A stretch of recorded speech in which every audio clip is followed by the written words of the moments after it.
Cuando cité al principio a de Sousa Santos en la forma de la violencia epistemológica a través de la ciencia, la antropología racial siempre está en el frente. Para los museos que normalmente tienen o que han archivado gran parte de este material, hoy día es un gran problema saber qué hacer con este material. El artista basado en Berlín, Raj Kamal Kalon, que creció en los Estados Unidos y tiene antecedentes indios, toma libros de este tipo de antropología y sobreescribe las imágenes, restituyendo en un caso una identidad ficticia a las personas representadas, pero volviendo a pintar sus caras y sus ropas y convirtiéndolos en retratos ficticios. Esta es una pieza que se llama Conocen mi nombre. Para otro trabajo, Folket de Erde, las personas de la Tierra, separó un libro de Kurt Lampert, que era el director del Museo de Historia Natural en Alemania Occidental en Stuttgart en 1918 o hasta 1918. Lampert era un evolucionario y escribió sobre insectos y sobre personas. Escribió este libro, Las personas de la Tierra. El texto y las imágenes de este libro son determinadas por clasificaciones raciales y cada individuo fotografiado se convierte en anónimo y es clasificado como un tipo humano. En su trabajo, Calón se relaciona de manera muy personal con este individuo. Es un trabajo que responde a las imágenes a través de asociación y sacando su violencia o convirtiéndolos en imágenes de resistencia. Hace esto, ahora, por ejemplo, la violencia amarrando las manos con una cadena, como pueden ver a la mano derecha, o colocando una máscara de gasa. Esta es una imagen original del libro y esto es lo que ella hace con la cara, con la gasa alrededor de su cara. O añadiendo imágenes más violentas. O como se ve a la derecha, convirtiéndolas en una imagen de un retrato de amigas, como de niñas. O transforma, también pueden ver a la derecha, un objeto sostenido en la mano por estas mujeres y lo convierte en un arma y la convierte en una luchadora de la resistencia. Y por último, hay otra pintura que está altamente sexualizada, como pueden ver.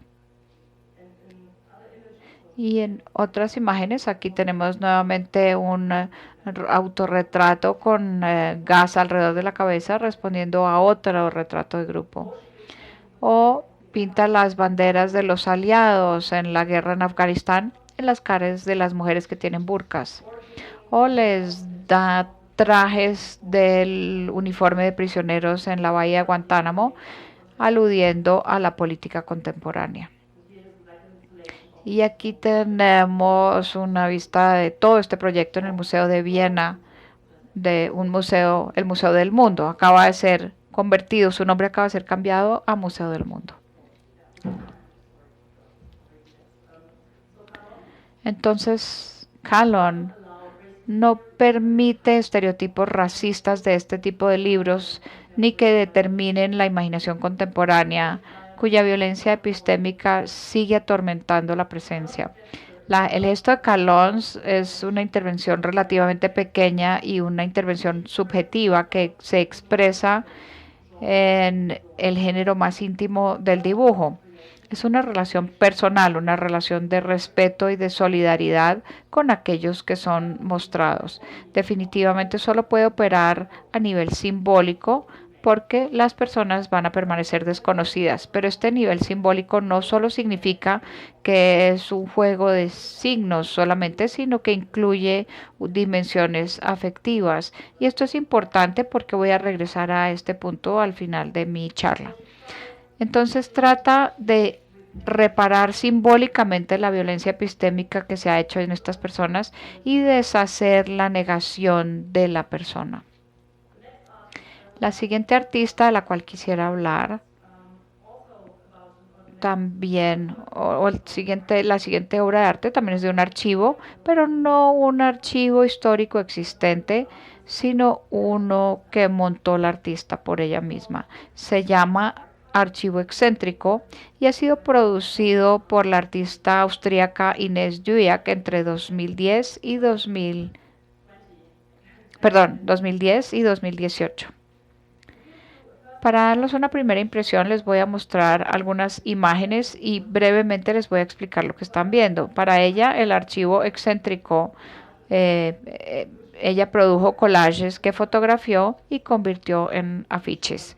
Cada uno tiene una palabra del amplio campo de la producción textil y una fecha, y en cada póster un artículo, o sea, un pedazo de tela o una máscara que juegan un papel central, y todos los textiles que aparecen en estas imágenes son sacados de la región de los Andes.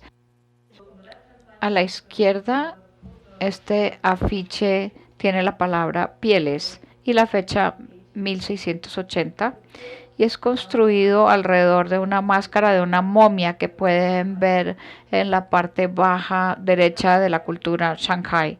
Estas máscaras han sido usadas masivamente para el mercado de antigüedades internacionales, pero también han sido reutilizadas por las comunidades locales empobrecidas con el material de las mujeres del área, especialmente de Bolivia y de Ecuador, con imitaciones de muñecas precolombinas para podérselas vender a coleccionistas y turistas. La principal imagen del medio muestra el emperador austríaco Ferdinando II, que fue enviado a la India en los tiempos del colonialismo británico para cazar, para que se volviera un verdadero hombre. Así que el afiche mira el contexto colonial y el machismo de la empresa colonial, y la fecha 1680, que es la fecha de la primera revuelta exitosa de los navajos en México contra los misionarios españoles que prohibían los bailes cachina y quemaban cualquier artículo que se utilizara en rituales cachina. A la derecha, Velvet o terciopelo es una máscara que compró Duyak de vendedores en la calle en el Alto o en La Paz, y estas máscaras imitan al maestro colonial. La máscara que hay aquí es un collage de una revuelta en Rusia contra el régimen. Velvet o terciopelo tiene una historia enredada entre Italia, Egipto, China y Bagdad como una tela para los reales. Y la fecha 1954 es la fecha de una huelga de trabajadores en la compañía de tejidos Omikenchi en Japón, que era una fábrica de sedas y de hilos. Esto contribuyó a la maravilla económica del Japón, pero esta forma de condiciones laborales prolongaron las condiciones brutales de trabajo del gobierno colonial japonés en Corea en los 30, donde, y cito del archivo de Uyak, las compañías de textiles reclutaban mujeres jóvenes de los lugares más empobrecidos, los tenían en dormitorios y les prohibían a estas mujeres poder abandonar este lugar, les prohibían visitar sus hogares y escribir o recibir cartas. A la izquierda tenemos Negro Cloth o tela negra, que tiene el nombre de tela que no está teñida, de algodón coloreado o pintado de café, y fue utilizado solamente como tela para esclavos y prisioneros en los Estados Unidos.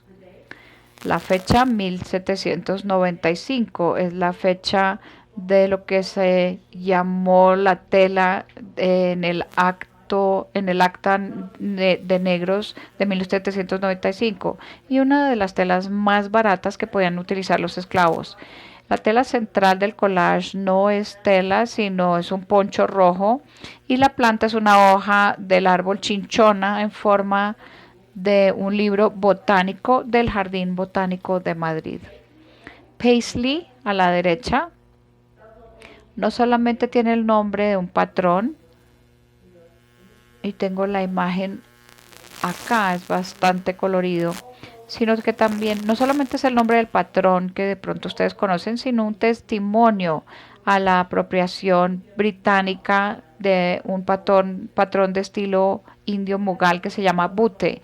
Este patrón también fue el primer caso de una ley de derechos eh, nombrada bajo el pueblo escocés Paisley. Paisley fue el lugar de la producción de cashmere, hecha de lana importada de la India colonizada y producida con hilazas especiales que se pueden ver en el afiche. Entretejido en este patrón es el patrón de cuffs. Etimológicamente no sé de dónde viene esta palabra. Suena como raro, como cuando lo leo ahora. Esto viene de Bolivia, son hechos de hilos muy baratos importados de China, pero vueltos a tejer por mujeres para mejorar la calidad de este hilo. En el año 2007, que ven aquí abajo, que fue es el año que se refiere a un acuerdo comercial entre Perú y los Estados Unidos, en el curso del cual la producción local de algodón fue decimada masivamente. Un tratado de libre comercio similar se hizo con China en 2010, que dio lugar a importaciones masivas de tela de China que arruinó la producción de algodón en Perú y creó la pérdida de 30.000 empleos solamente en el distrito de Lima. Tengo dos más. Lace es un quipu y podrían saber mejor que yo. Los españoles dieron orden en 1580 de destruirlos porque se veían como objetos de idolatría. Se sabe que sobrevivieron más o menos 800 y una gran parte de estos objetos que sobrevivieron, básicamente 289, casi todos de los siglos XV y XVI, están hoy día en el Museo Etnográfico en Berlín. Este museo declara con orgullo que es dueña de una de las colecciones quipú más grandes del mundo y la presenta en la página web con orgullo como uno de los principales temas del museo.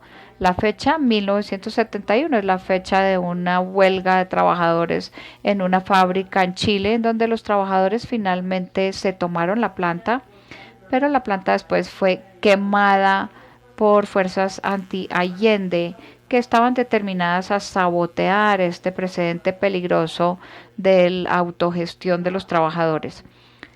Y la última que les voy a mostrar brevemente, Acril 1377. Es una gasa tejida, una tela de gasa tejida sostenida por dos figuras desnudas. Esta tela de gasa es una técnica utilizada en Palestina desde el siglo XIII. La gasa viene de la palabra arábica gasa, que llegó a la región andina a través de Inglaterra en el siglo XIII. En la cultura chancay, que existió entre 1250 y 1470 en el Perú contemporáneo, estas telas se utilizaban como bufandas para la cabeza. La fecha 1377 se refiere a una disputa laboral entre tejedores en Flanders, que a final de la Edad Media fue una de los centros de comercio textil más importantes entre Rusia y el norte de África. Por detrás hay una estructura ornamental que tiene diferentes motivos. Cuando el dibujo en lápiz está envuelto en una rama de un árbol chinchoa, este árbol de esta región. A menudo las personas que hay en los afiches, que casi siempre son mujeres, están desnudas, y esto muestra la forma de arte de estas alegorías históricas. El ser adecuadas para esta alegoría, sin embargo, se cambia y ya que las representaciones o estas personas no son idealizadas, sí son expuestas como personas del aquí y del ahora, para que los espectadores puedan identificarse con ellas. Pero la desnudez contiene también una dimensión histórica. La desnudez era un concepto de lucha en el contexto de la colonización.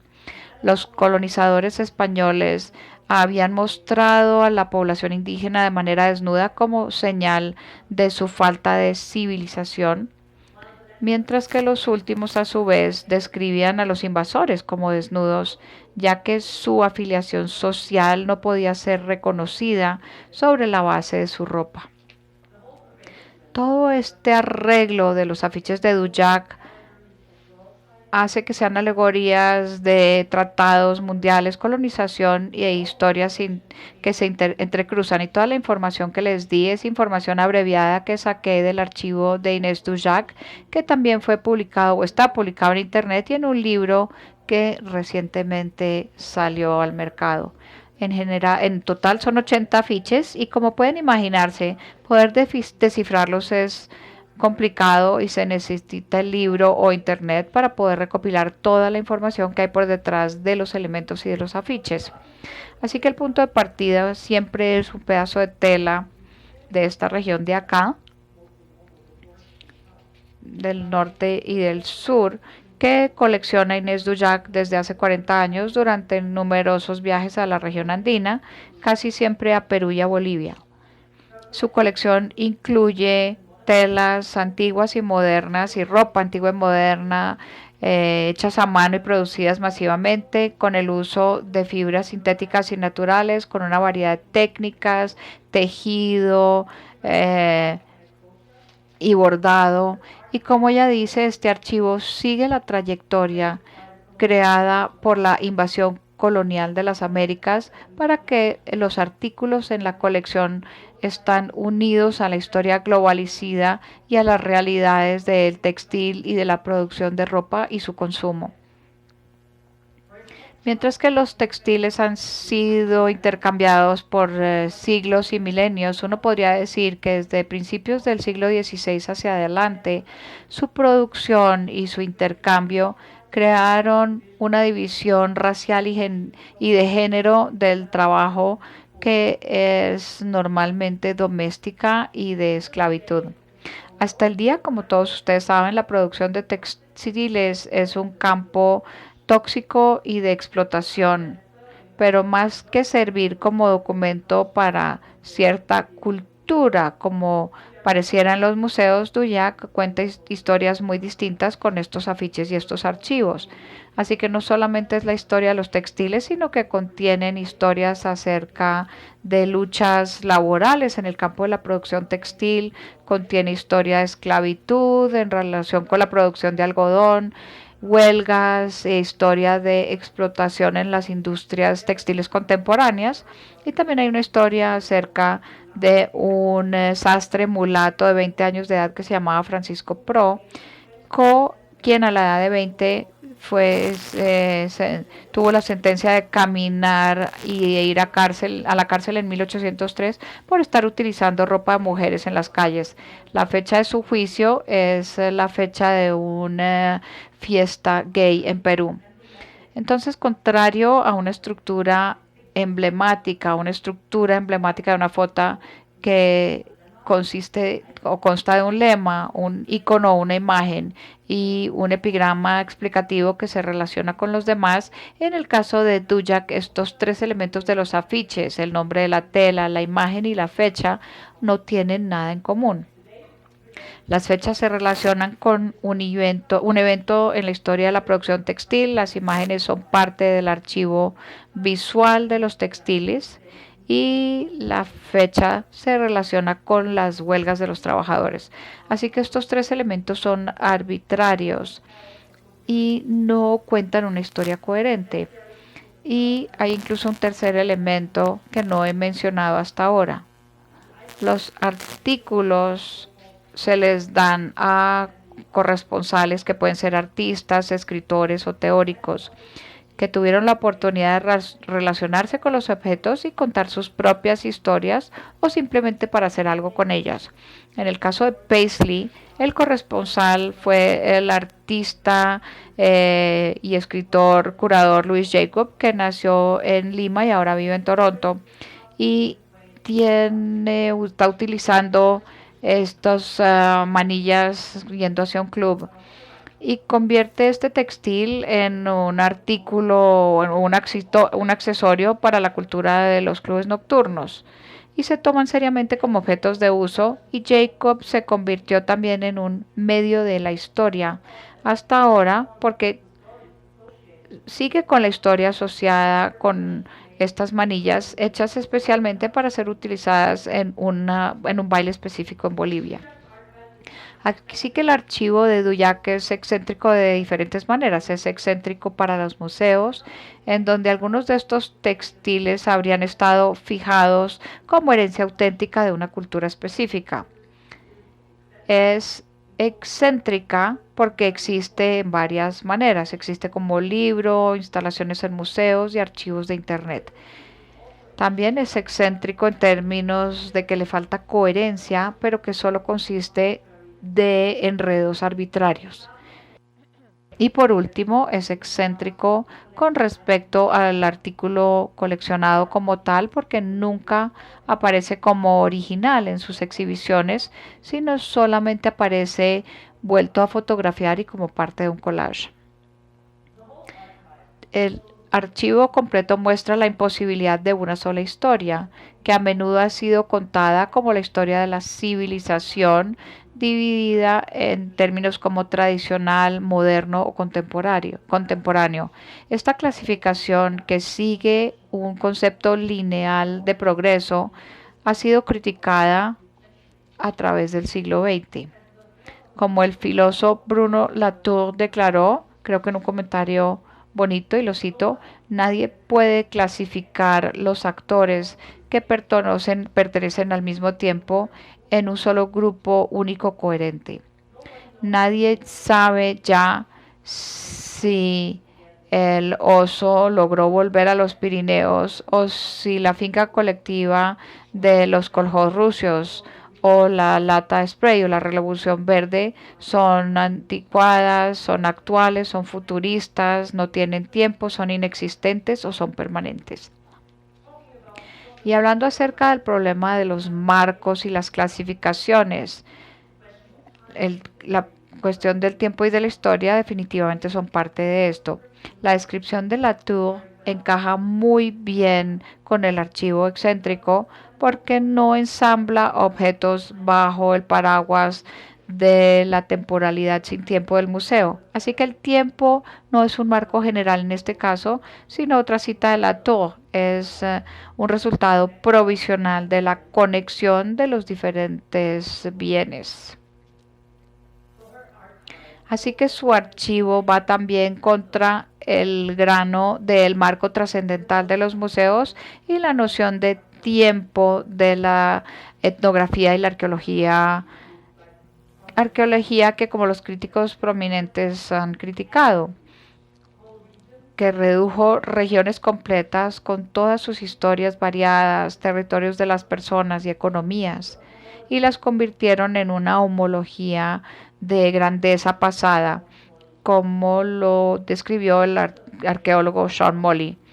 La etnografía ha reducido regiones enteras con todas sus historias variadas, las personas, los territorios y las economías, y lo ha convertido en una cosa homogénea de civilizaciones, pero la tradición solamente se aísla del presente, lo moderno, lo contemporáneo. La tradición se ve como algo remoto, desaparecido, perdido o no moderno. Y precisamente porque no se puede recuperar o es escaso, se vuelve especialmente valioso de la admiración presente de ese pasado glorioso. Fue parte de la definición de los objetos arqueológicos y etnográficos, pertenecen a otro tiempo.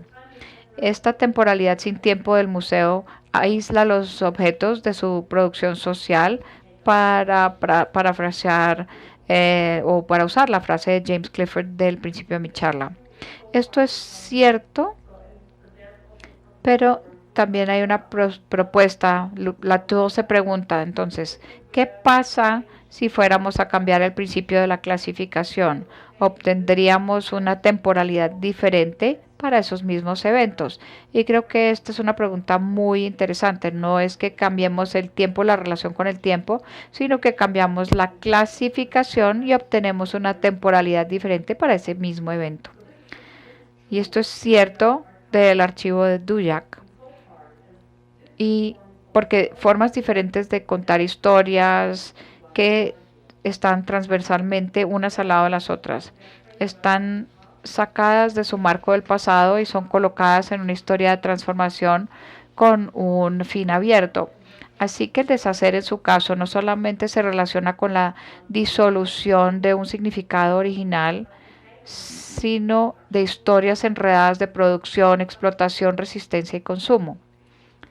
También están alejadas del marco temporal de un tiempo que trasciende al presente que encontramos por lo general en los museos. Estos son diferentes métodos de deshacer que uno puede encontrar en su trabajo de arte y en su archivo. Y el último caso al que quiero pasar es una artista nuevamente que está relacionada con archivos. Es la artista holandesa Mathilde Ter-Heine. Lo que ella trae nuevo a los trabajos anteriores que mencioné no solamente es material diferente,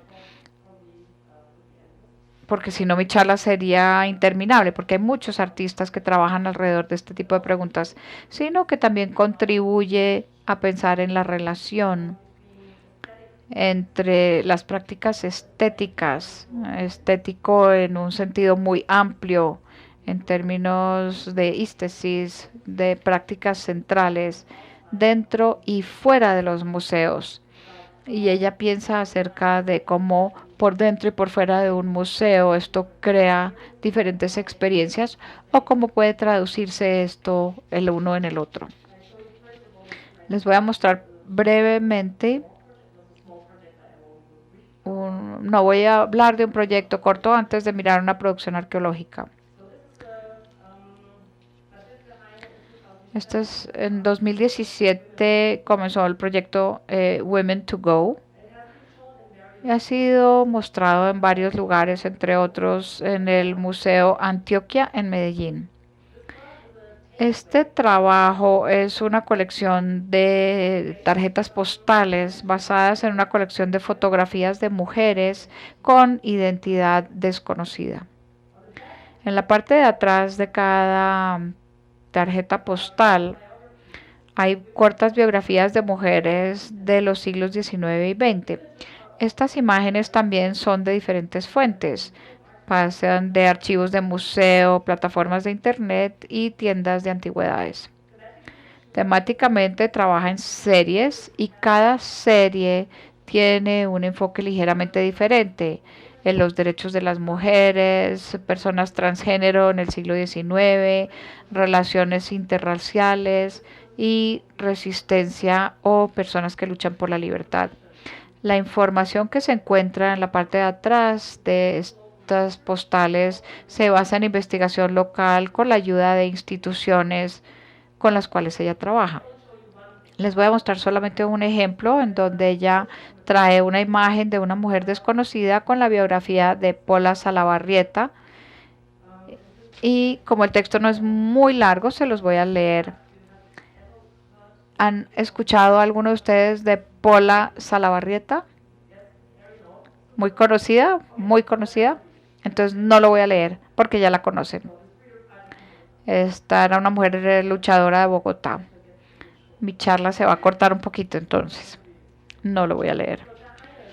Ter-Heine trae estas biografías de mujeres, estas mujeres desconocidas, y las vuelve a hacer circular, pero al mismo tiempo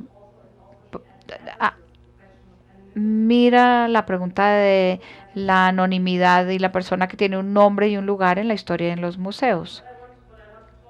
Pero quiero hablar más poco más en extensión acerca de otro trabajo de ella, porque se refleja en la posibilidad de las experiencias dentro y fuera de los museos y la posibilidad de traducir las experiencias externas al museo y entender su confinamiento. Se va a volver muy claro que el marco museológico necesita una forma totalmente diferente de arte o una experiencia estética, y la condición bajo la cual se produce el trabajo no se puede compartir dentro del marco de un museo. El trabajo se llama arqueología experimental.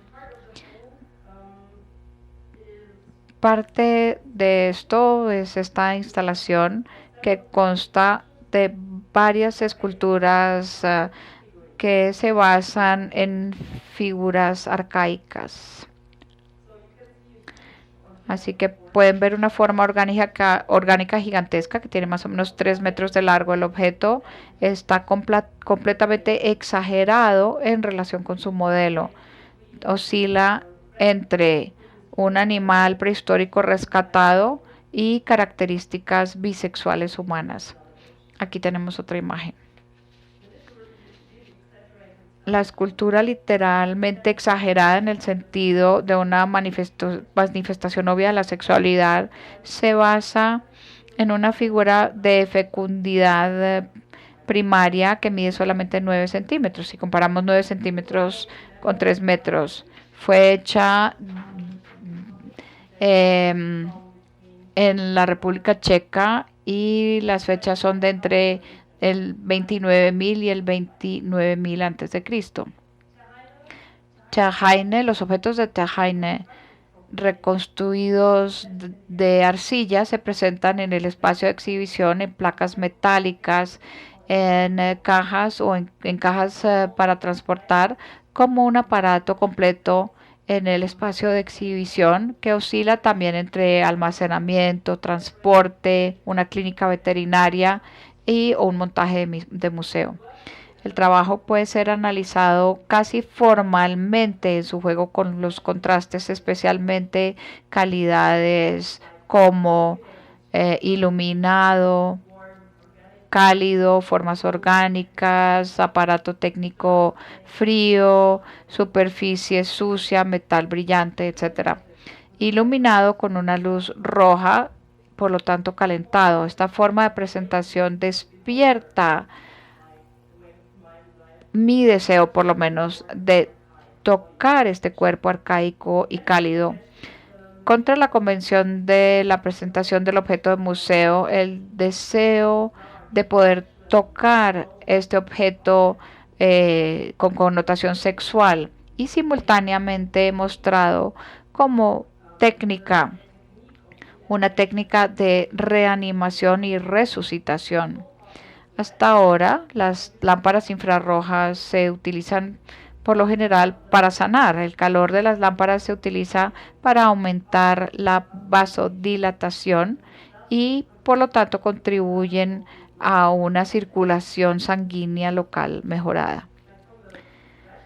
Desde una perspectiva racional, por supuesto, este es un emprendimiento fútil, el tratar de aumentar la circulación de la sangre en una estructura. Pero esto muestra el destino de este objeto sexual en el museo, como este figurín prehistórico. Este entorno clínico habla algo, y el deseo y la fertilidad de entrar en una relación viva con estos objetos dentro de este marco. Aquí también se trata menos del objeto como tal que de la posibilidad de una relación con dicho objeto. Las esculturas fueron creadas en un entorno menos de aparato, pero también un entorno tecnológico. Es la parte experimental arqueológica. Han sido producidas dentro de un ritual de grupo en la Selva Negra en Alemania del Sur, donde Terhaine había ido con unas pocas personas para producir estas figuras bajo la guía de una persona que se especializa en la técnica antigua de humo con greda hecha acompañada por una ceremonia ayahuasca bajo la luna llena, bajo supervisión y guía de un chamán de Perú. Así que esta obra de arte existe en severos lugares y diferentes formas. Por un lado, como documentación fotográfica y de video del ritual y la producción de los objetos en la Selva Negra, y como artículo de museo en su entorno clínico y de transporte. Terheine,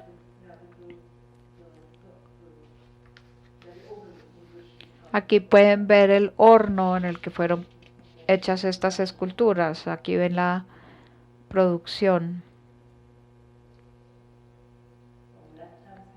A la izquierda ven el fuego y a la derecha pueden ver algunas imágenes del baile de la ceremonia ayahuasca.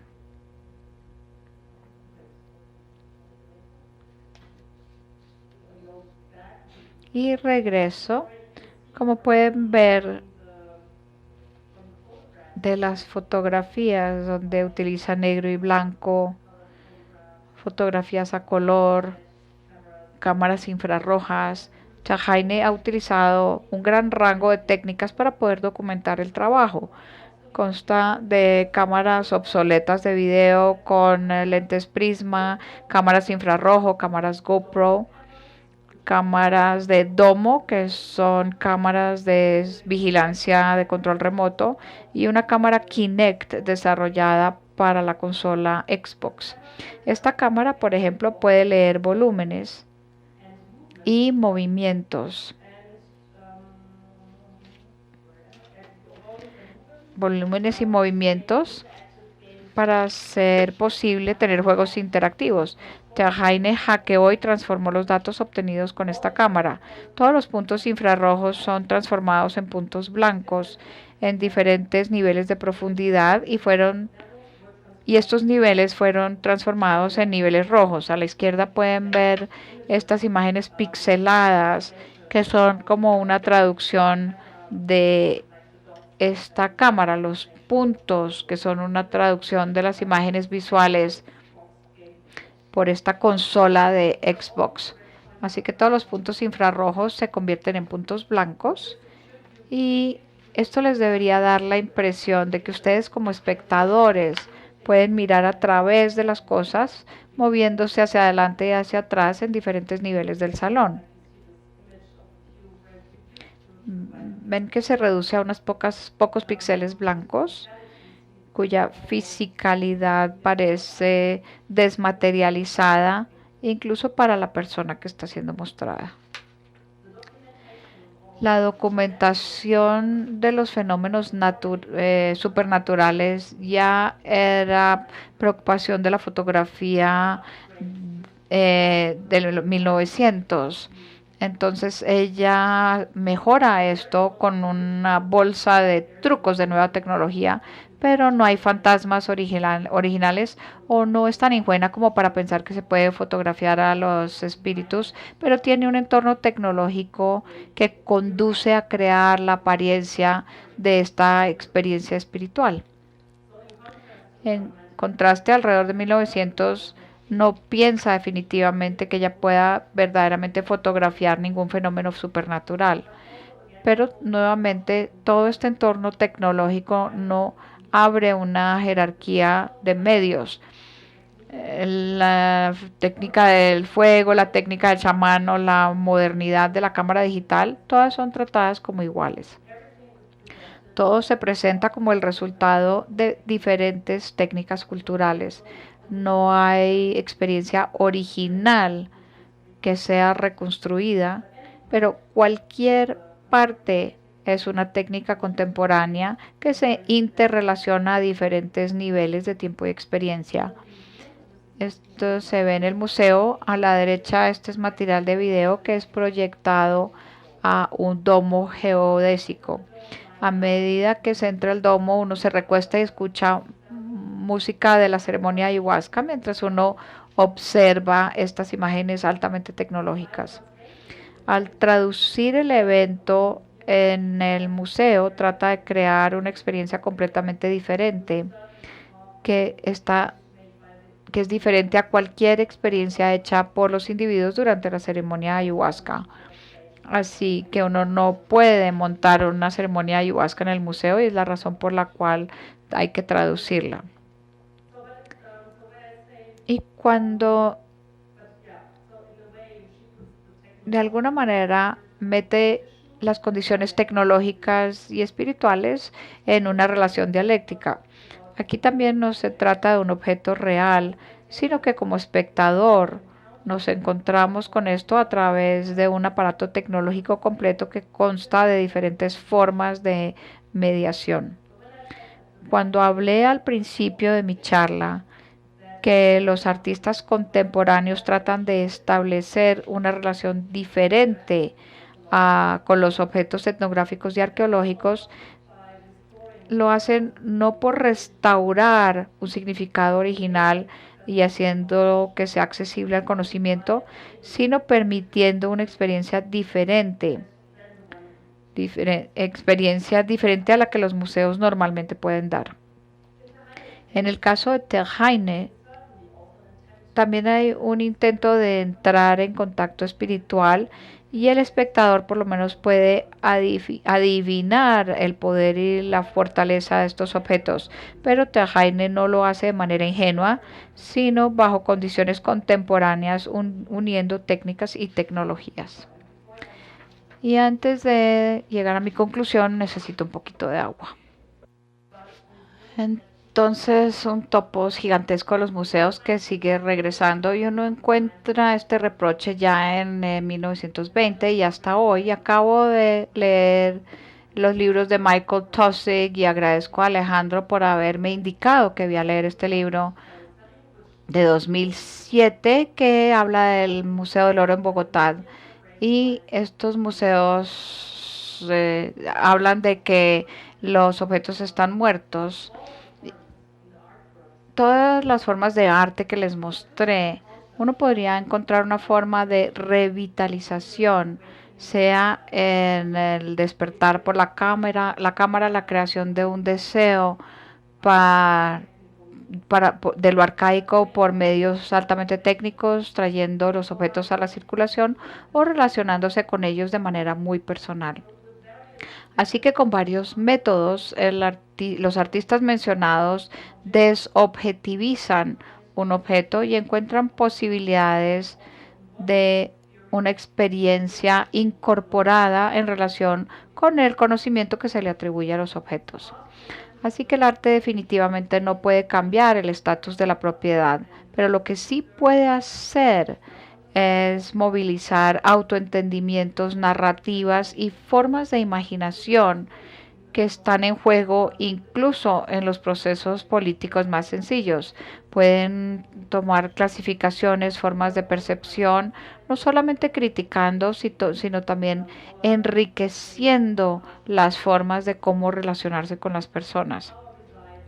Dado que el poder reside en formas de percepción, también es posible, por lo menos a nivel micropolítico, interferir en estas formas de percepción. Sylvester Obique una vez dijo que todo artista contemporáneo que trabaja en un museo etnográfico es cómplice con la violencia que está incrustada en estos museos y sostiene las reclamaciones de propiedad. Yo no iría tan lejos porque espero haber podido mostrarles ejemplos para no hacerlo. También sería altamente paradójico si el Museo Nacional de Antropología en México comprara el proyecto de Eduardo Avaroa. Pero dado que el pensamiento comienza desde las perspectivas más críticas, uno tiene que preguntar, y esta es una pregunta que colocó Peter Osborne, filósofo contemporáneo, en una mesa redonda en una discusión de museos etnográficos, y lo cito: una práctica artística o no, ¿qué tiene que ver con uno de los objetos para no inscribirlo nuevamente en el mismo sistema etnográfico del cual se origina? O podríamos añadir otra pregunta. ¿Los artistas utilizan estos objetos para una nueva producción de objetos que solamente prolongue la cadena de valor que han inaugurado los museos o están haciendo algo de manera diferente? Espero haber poderles mostrar que estos artistas que mencioné no solamente desenmarcan los objetos del espacio literal, sino que también contribuyen a deshacer el marco epistemológico y deshacen una forma específica de producción de valor de una antigüedad o un objeto etnográfico. Y creo que es importante cuando también hablamos acerca de la pregunta, ¿qué puede hacer exactamente el arte? Es muy importante preguntar también acerca de la situación histórica de una práctica artística. La subjetividad de Calón, por ejemplo, no puede ser celebrada como gesto artístico per se, ya que los artistas siempre son celebrados como la expresión de una subjetividad genial, pero su subjetividad en ese trabajo responde a los efectos del racismo y la antropología. Está situado en el uso estratégico de la subjetividad. Y en ese sentido es importante ver con qué materiales y en qué patrones de deseo interfiere el arte. Y quiero subrayar que esto también es algo en lo que piensan los artistas. El arte no solamente se trata de la pregunta de la epistemología, sino también tiene que ver con la ética. Y podemos regresar a Walter Minulo cuando hablaba de que lo perceptual se puede colonizar y esa colonización también va a través de la ética y esto es muy importante. Los Es una crítica del capitalismo. Los críticos del capitalismo han declarado esto, preguntando cómo el poder obra sobre nosotros y qué tanto el capitalismo crea algún tipo de deseo y no lo podría hacer si no trabajara sobre nuestras emociones y sobre la ética. Así que también hay que preguntarse de qué manera los artistas y su imaginación y sus relaciones efectivas interfieren en este tipo de colonización.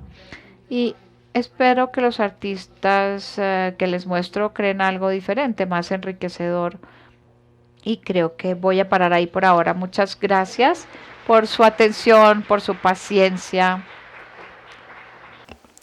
Bueno, muchas gracias, Susan.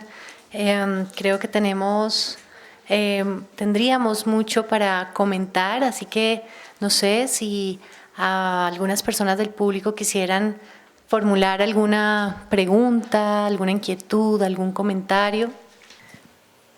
Hola, yo tengo una pregunta sobre la obra de Tujac. Oyendo su explicación me preguntaba si al final de todo intención excéntrica de no ser entendida y de tener tres puntos desconectados que no interesan al final que se conecten o no, ¿qué significa para la artista que su obra no se comunique con el público, que su obra, los espectadores al final no entiendan todas estas conexiones históricas y todo este mapa que ella construye en una sola imagen? Porque finalmente pues, la obra de arte está construida también para comunicar, ¿no? Para que el espectador entienda cuáles son todas esas capas que se están poniendo en una misma imagen para ser vista. Muchas gracias por esa pregunta. Yo eso me lo he preguntado también. Y mi respuesta, porque no lo sé, tendría que especular. Creo que mi respuesta es, en primer lugar, lo que dije es usar a propósito este enigma. Y también para, de alguna manera, crear un collage altamente complejo que pide ser descifrado. Y lo que no pueden hacer es mirar estos afiches de manera aislada del archivo. Sí, se necesitan los dos. Y cuando el libro acaba de salir hace algunos meses y siempre hay un índice que se relaciona con la historia para poder leerlo y utilizarlo. Así que creo que solamente mirar el afiche no hace que uno entienda demasiado.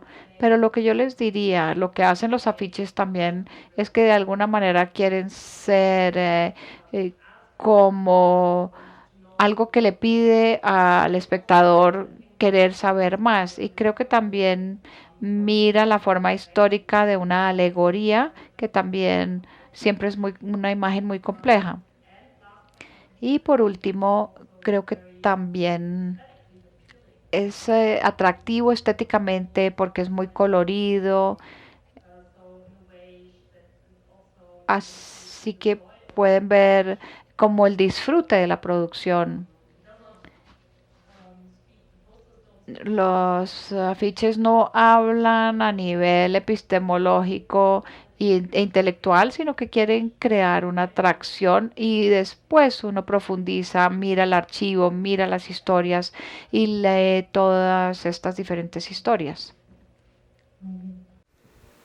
Buenas noches. En relación a la última obra que mostraste del artista que muestra la experiencia de la ayahuasca por medio de cámaras y el Kinetic, no sé qué tan peligroso también puede ser que en tratar de pasar estos objetos a otras narrativas se caiga en, digamos, esa también narrativa colonial que hay detrás de los aparatos tecnológicos y de los formatos MP3, WAV, etc. No sé si ahí también hay otro peligro, ¿no? Que en tratar de migrar ese lenguaje se caiga en esa narrativa colonial política que hay detrás del aparato tecnológico. Bueno, es una pregunta muy difícil. Yo creo que cuando tenemos que preguntar si hay algún uso de la tecnología que no esté atado al tema de las formas neoliberales de producción, ¿es la dirección por la cual usted querría ir? Bueno, comparado con la técnica de un chamán, pues es algo diferente. Hablo de técnicas. Es diferente si hablo de técnicas o de tecnología.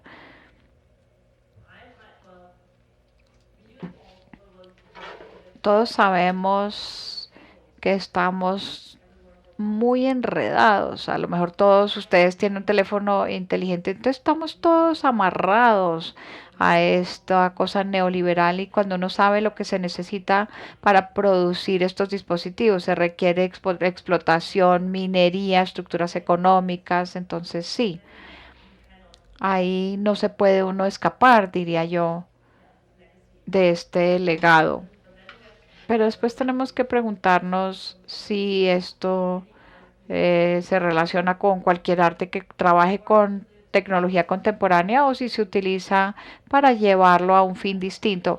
A lo mejor no es una respuesta satisfactoria la que le puedo dar porque creo que es como una trampa, usted tiene razón, pero por el otro lado, nadie podría utilizar ningún dispositivo tecnológico para crear arte contemporáneo y si uno quiere investigar bueno, el mundo contemporáneo y producir otra forma, diferente experiencia, tendría uno que utilizarlo. Pero como ve, estoy dando vueltas. No tengo una respuesta muy inteligente a la pregunta. Creo que muestra una contradicción con la cual todos vivimos a diario. Vamos a tener un par de inquietudes más. Buenas noches. Sobre la misma inquietud, un poquito en otra dirección, cuando usted dice que el colonialismo destruye el uso del objeto, en el caso de las esculturas africanas, del objeto de madera, que le hablaba a su propia cultura, si es posible pensar que el uso de la ayahuasca en un contexto tecnológico diferente o en un uso tan diferente no está interfiriendo o en cierta forma destruyendo o haciendo un uso diferente de algo que culturalmente hablaba a un grupo específico, a un grupo humano específico en el Amazonas. El hacer un uso tan diferente no está sí, destruyendo su sentido inicial. Y Bueno, muchas gracias por esa pregunta. Sí y no. Yo diría que la gran diferencia a la pregunta de la destrucción colonial, de tomar los objetos y sacarlos de su contexto, por ejemplo, del culto, es lo que Tel Heine o hay una cantidad de personas o la moda de sacar el ayahuasca de los Estados Unidos o de Europa. Así que no es toda la empresa colonial o la apropiación del país. Sería muy diferente si hubiera sucedido en épocas coloniales y se tomara el conocimiento y se llevara a un fin totalmente diferente. Pero creo que hay muchas personas que vienen, por ejemplo, de Perú, del Amazonas, como los chamanes, que viajan y que están dando medicina, también con la promesa de sanar a los europeos, que es ampliamente utilizado. También hay otras personas que viajan acá a poder entrar en contacto con esta forma de pensamiento. Pero Tehaine puede ser un caso especial porque ella es artista, una artista que realmente pasa por cualquier frontera, cualquier borde por el que pasa un artista. Trabaja con mujeres que se llaman brujas, está entrenada como sacerdotisa vudú en Togo y ha trabajado muchísimo con ayahuasca. Y es muy seria acerca de esto, se lo toma muy en serio. Le interesa mucho este lado espiritual de ayahuasca, pero también sé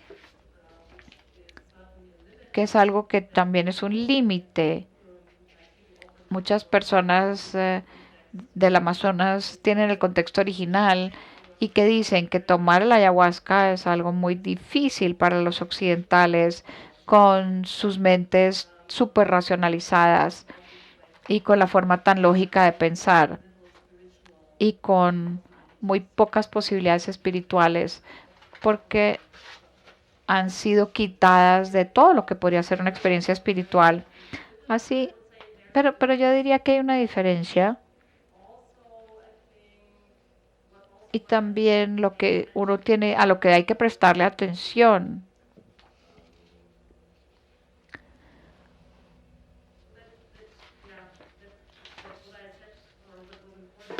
Lo que fue importante en mi charla no es que estos artistas no reconstruyan un significado original, y no soy historiadora de ayahuasca, pero estoy segura que también de que han pasado por una historia de transformación. Así que esto no es algo que pueda ser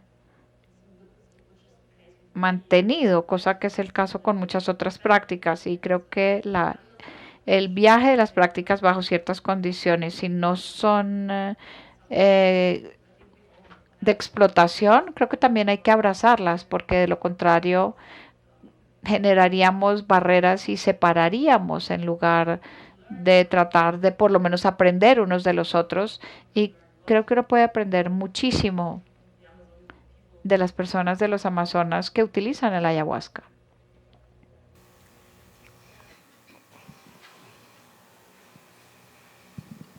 Bueno, usted se ha referido al tema de la temporalidad de las piezas exhibidas.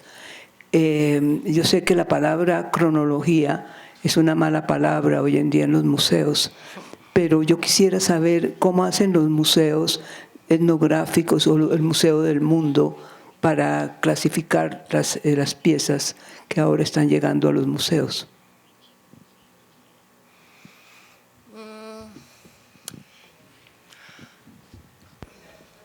Esa es una pregunta interesante porque, y esto se relaciona un poco con la pregunta de ayahuasca,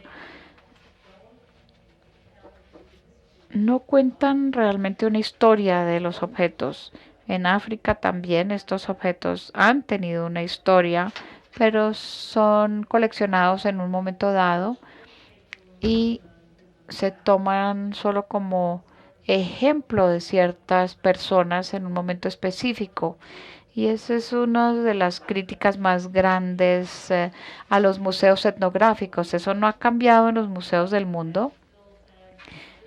Eso todavía dice, esta es su cultura y vivieron de esta época a esta época y ya.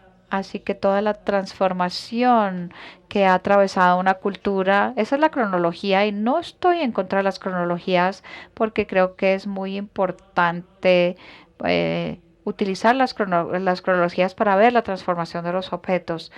Es imposible poder contar una historia lineal y una historia lineal que podría ser válida para todos los objetos.